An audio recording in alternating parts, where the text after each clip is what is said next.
सरकार 1,90,000 शिक्षकों को विशेष परिस्थिति में शिक्षक लोग आवेदन दिए थे महोदय। ये जवाब मिला है जो सरकार कार्रवाई की जा रही, सरकार के द्वारा कार्रवाई की जा रही है। ये विशेष परिस्थिति महोदय शिक्षकों का आवेदन है जो उनको 200 किलोमीटर उनके गिरी से 200 किलोमीटर की दूरी पर स्थानांतरण किया गया है। पूरक मेरा यही है, सरकार कब तक 1,90,000 शिक्षकों को अपने गृह जिला में स्थानांतरण करने की विचार रखती है। माननीय मंत्री।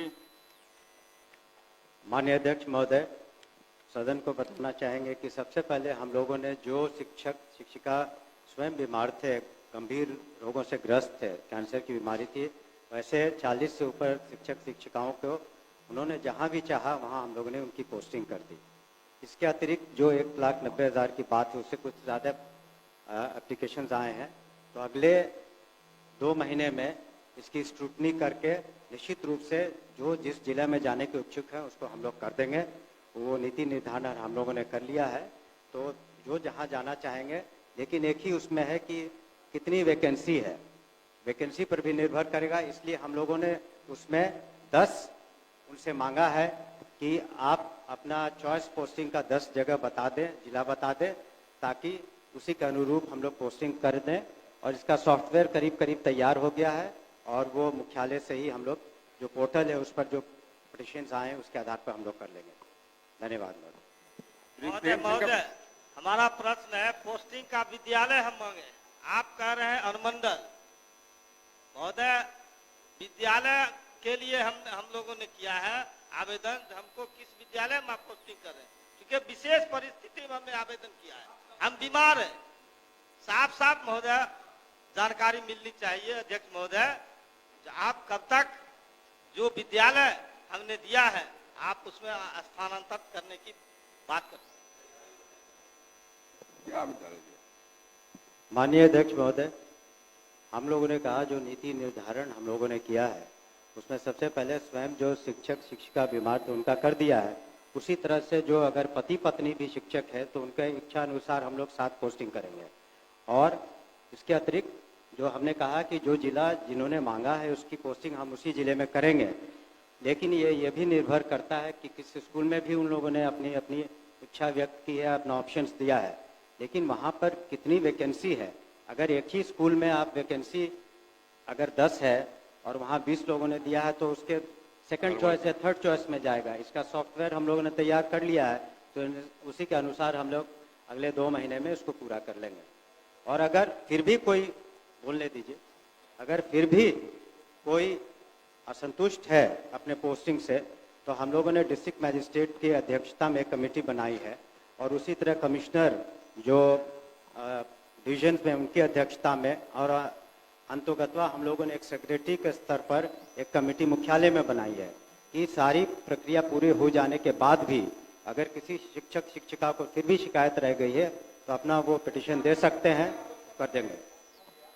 हो गया, पूरी बात आ गई। महोदय अब कितना डिबेट होगा? अब इतना स्पष्ट जवाब उसको माननीय मंत्री महोदय जवाब दे रहे हैं, जो देरी हो रही है महोदय इसमें भ्रष्टाचार की बू आ रही है। ऑनलाइन में क्या भ्रष्टाचार होगा?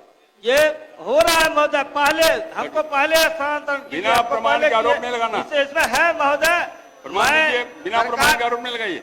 नहीं महोदय बैठिए।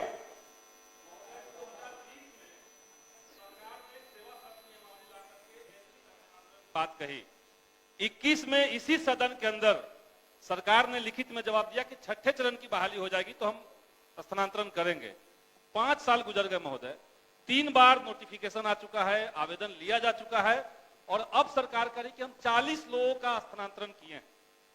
ये 5 साल में 40 लोगों का स्थानांतरण महोदय, 300 किलोमीटर दूर टीचर अपॉइंट हुए हैं। पूरा पूछिए। हमारा यही सरकार से सवाल है कि जो आवेदन लिया गया है उसमें महिलाओं और दिव्यांगों को प्राथमिकता देकर के सरकार तत्काल उनका स्थानांतरण कब करने का विचार रखती है, ये मेरा सवाल है। बैठ जाइए। एक जो है सिर्फ हमारा माननीय मंत्री जी से जानना है कि आपने ऑप्शन में मांगा है 10 अनुमंडल जिला में, हाँ नहीं 10 अनुमंडल मांगा। 1 मिनट, तो 10 अनुमंडल मांगा है और वो जिला में जाना चाहता है, तो क्या ये व्यवहारिक है कि उस जिला में जाने के लिए दूसरे जिला का अनुमंडल का दे?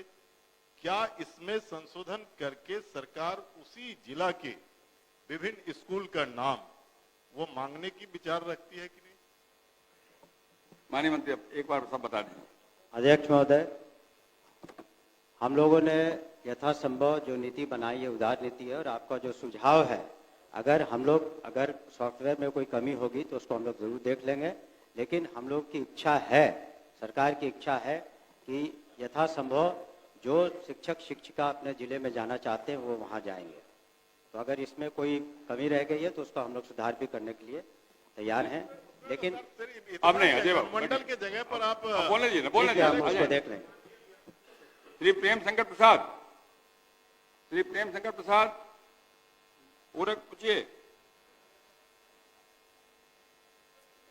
प्रेम जी पूछिए।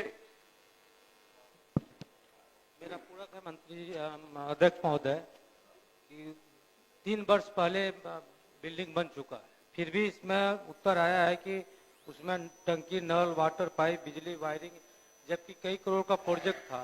कि क्या है प्रोजेक्ट में शामिल नहीं था कि इसको फिर से बाहर से काम किया जा रहा है 3 साल बाद? पूरक क्या है आपका? पूरक यही है कि जो बिल्डिंग बना, न्यू बिल्डिंग बना सरकार शिक्षा विभाग के माध्यम से, तो क्या आधा अधूरा काम हुआ कि फिर से नया इसमें टंकी का और बिजली का काम बैठ। होगा? माननीय मंत्री। हम लोगों ने इस संबंध में महोदय वहाँ के इंजीनियर से बात की है, और जो नया प्राक्कलन बना करके इस वित्तीय वर्ष में उसको हम लोग प्राथमिकता के तौर पर ले लेंगे। निश्चित रूप से इस वित्तीय वर्ष में वो आपका काम पूरा हो जाएगा जल्द से जल्द। इसको हम समझते हैं अप्रैल या मई महीने में काम शुरू हो जाएगा। नए वित्तीय वर्ष। ठीक ठीक हो गया। शकील अहमद, श्री शकील अहमद खां, श्री सैयद रुकुद्दीन अहमद, श्री राम विष्णु सिंह,